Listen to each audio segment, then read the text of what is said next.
మనుషులకు చావు ఉంటుంది, కానీ దేశాలకు చావు అనేది ఉండదు. కానీ ప్రపంచంలో సుమారు 28 దేశాలు శాశ్వతంగా లేకపోయాయి. అవి కూడా ఆషమాషి దేశాలు కావు. ఓ నాటి పేరు ప్రతిష్ట ఉన్న దేశాలు కూడా మట్టిలో కలిసిపోయాయి. మనం చూస్తే అలెగ్జాండర్ గ్రీక్ సామ్రాజ్యాన్ని ప్రపంచం అంతటా విస్తరించే లోపల తన దేశానికి వచ్చే ముందు చనిపోయాడు. అటువంటి గ్రీక్ దేశం ప్రపంచంలోనే లేదు.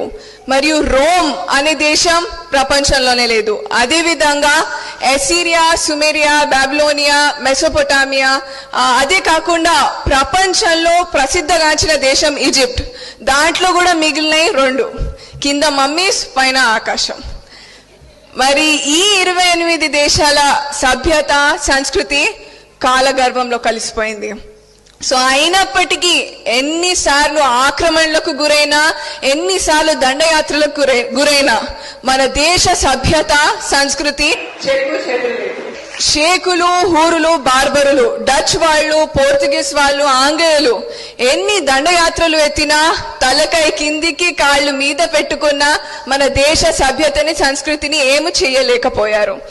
ఎందుకంటే మనం చూడొచ్చు 1857 నుంచి 1947 వరకు నానాసాహెబ్ పేష్వా, తాంత్యా తోపే, ఝాన్సీ లక్ష్మీబాయి మరియు 3,50,000 మంది ఊరి కంబలను ముద్దు పెట్టుకున్న మహాన్ భావులను కన్న తల్లి నా దేశం.